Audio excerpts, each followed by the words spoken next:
Assalomu alaykum, hurmatli vatandoshlar. Akmal Norqobilov, Sho'rchi tumanidanman. Hurmatli vatandoshlar, shu oxirgi chiqishimda ta'ziya bildirganlarga, izoh yozganlarga cheksiz minnatdorchiligimni, rahmatlarimni aytaman. Hurmatli vatandoshlar, mana Alloh subhanahu va taolaning marhamati bilan Ramazon oyida shaytonning asosi shayton bug'ilgan oy edi. Ko'ryapsizlar, yerdagi shaytonning erkak urg'achilari yana Epstein degan joyda haligi to'nqaytirilgan, o'ptirganlar da ahvollarini ko'rib turibsizlar. Bu oyda bizda musulmon xalqimiz bo'lmish Iron xalqiga mana Isroil bilan Amerika hujum qildi. Buni hammamiz ko'rib, bilib turibmiz. Allohni subhanahu va taolaning quvvatiyle Iron xalqi qolaversa, mana shu Ironda rahbari o'ldirilgandan keyin 90 million xalqi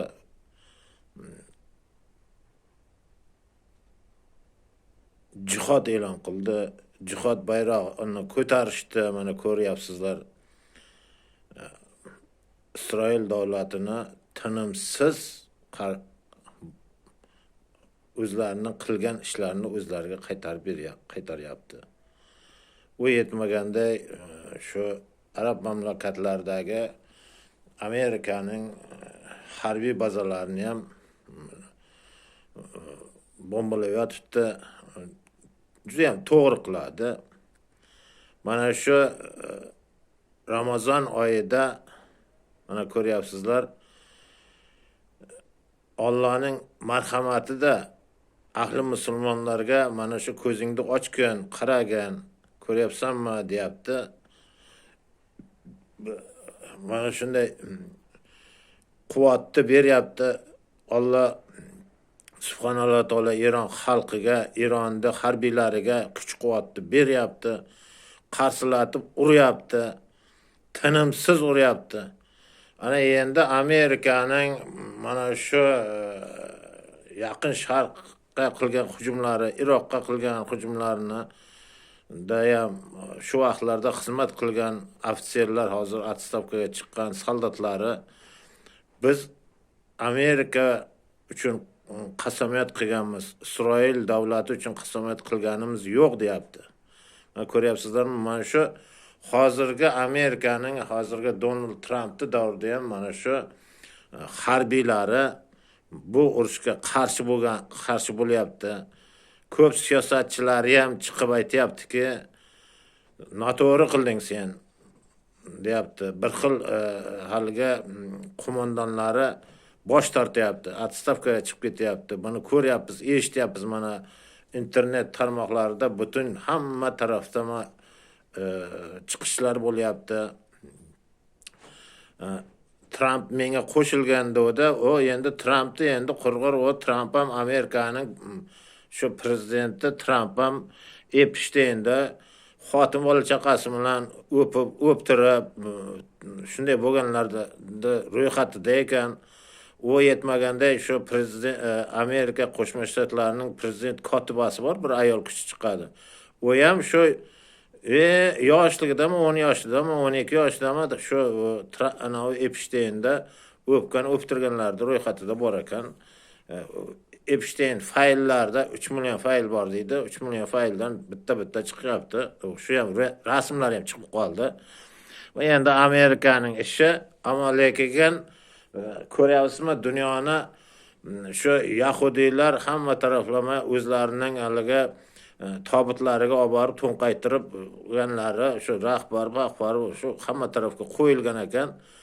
Ana endi shular chiqib qolgandan keyin qarang, dunyoda katta o'zgarish ketyapti. Bu o'zgarish, hurmatli vatandoshlar, shu o'zgarishda Alloh subhanallohu taolo shaytonning erkak urg'ochilarini, yerdagi urg'ochilarini mana yuzaga chiqartishadi.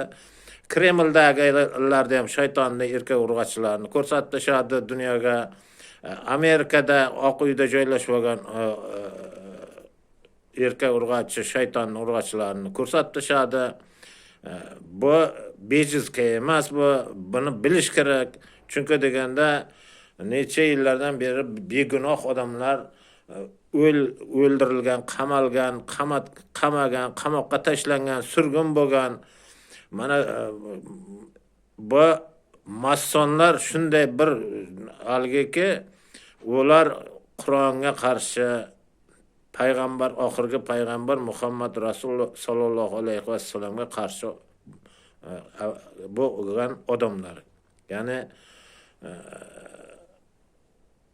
insoniyatga ziyon keltirayotgan mana shu masonlar, Isroil jo'xtlar, bizni o'zimizda O'zbekistonda ham bor, yo'q emas ular. O aniq bir kun chiqadi, bu sekin yorilib chiqadi. Halaga Epsteinda o'ptirgan Trump ham qurg'ur la'nati chiqib qo'shil u yoq bu yoq dedi. Ispaniyaning bosh vaziri Pedro Sanchez degan bosh vazir bor ekan, yosh yigit ekan. Ota-onasiga rahmat, shu yigitni senga men qo'shilmayman dedi.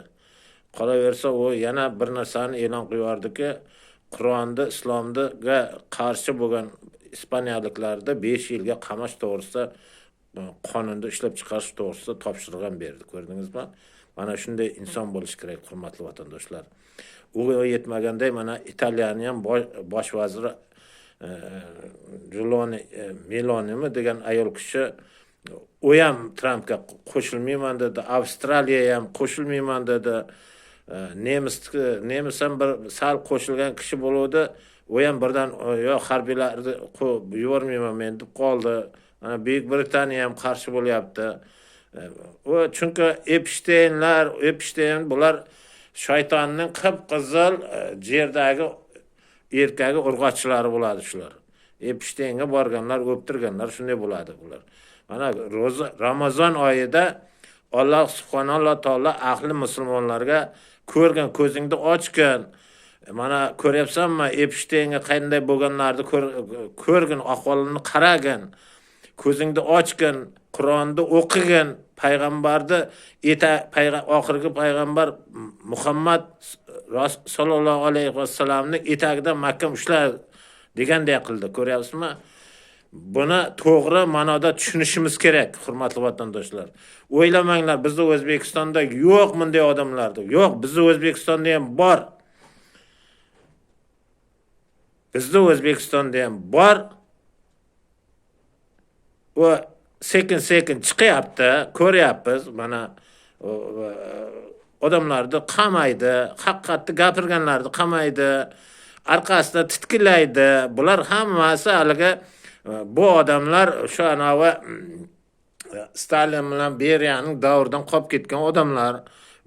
Stalin, Beriya, keyin anavi bordi-ku, anavi Gidlani bilan Ivanovlarda dam suvini ichgan odamlar ular. Pitini orasidan o'tkazib, qoqirib, tufurib ketgan, rasvogarchilik qilaverasan degan, shunday odamlar. Ko'ryapsizlar, buni sekin tahlil qilib boraveramiz, hurmatli vatandoshlar. Buni aql bilan ish tutish kerak, hurmatli vatandoshlar. Ko'rdingizmi? Eron xalqi o'zining bosh rahbarini o'ldirgandan keyin qaytib jipshlashdi. Ko'ryapsizmi? Mana shunday jipshlash kerak. Endi eronliklar, harbiylar haliga raketani otayotganda Allohu akbar, yo'q Hazrat Alim deb Ali deyapti, knopkani bosyapti, haliga raketa to'shni borib tushyapti-da. Mana Allohning marhamati. Eron xalqi 40 yillar bo'lgan bo'lsa kerak, 40 yildan ham oshib qoldi. Sanksiyada yashayapti ular. Har taraflama sanksiyada edi. Sanksiyadan chiqqan yo'q edi. Ammo lekin men qoyil qolgan joyim borda endi. Oyatullo Himayoni, Hamaniyoni qarang qanday hukumatga qanday kelgan bo'lsa, uyi hozir ham shunday uy ekan, hurmatli vatandoshlar. Shu Ottavoga suvni olib, Ottavoda suvni ham isrof qilmasdan tahorat qilib, namozini o'qib davlatni boshqargan ekan. Ko'ryapsizmi, hurmatli vatandoshlar? Arab mamlakatlarining shayxlarini ko'rsatyapti, u hamma taraf tilla qilib yurgan edi. Mana ko'ryapsizmi? Ularning xalqi qanday ularga ishonadi-yu, Oyatullo Hamanoniyni qanday hurmat qilishyapti. Ko'ryapsizmi? Bu haqiqiy bo'lgan voqea. Ahmadinejad degan prezidenti bo'lgan. O'tgan bir 4 yil prezident bo'ldi, yana xalqi yana qaytib sayladi, yana 4 yil bo'ldi. 8 yil prezidentlik qilgan ham Ahmadinejad ham avtobusda yurib prezident bo'ldi, xalq ichida yurib. Yana prezidentlik muddati tugagandan keyin yana avtobusda yurib, xalq ichida yuribdi. Qo'riqchi beraylik deganda, yo'q, qo'riqchi ham kerak emas degan. O yetmaganda prezidentlik pensiyasi bor desa, ondan ham voz kechgan ekan. Mana ko'rdingizmi? Nazar to'q odamlarda, nazar to'q. Nima degan uchun? Chunki deganda u odamlar Qur'onni ilmini yaxshi o'rgangan. Yaxshi o'qib o'rgangan. Shu Qur'on ilmi odamning nazariyasini, qalbini, ko'zini to'q qiladi. Hozirgi prezidenti ham, xalq saylagan prezidenti ham bu yerda urush bo'yotibdi, bu yerda to'chka yotibdi. O bemalol Eronda ichida, xalqning ichida yuribdi. Mana internetlarga chiqib ketdi. Qoyil qolyapti butun dunyo xalqlari. Senga bomba otayotibdi bu. Sen bemalol yursan, qo'rqisi ham yo'q oldida. Bemalol yuribdi, qarang. Prezident bo'lsa shunday prezident bo'lish kerak-da, qarang. Shu rahbar Oyatul Hamaniyoni ham aytgan ekan. Shahid ketishni orzu qilaman degan ekan. Shahid bo'lishni orzu qilaman degan. Ko'ryapsizmi?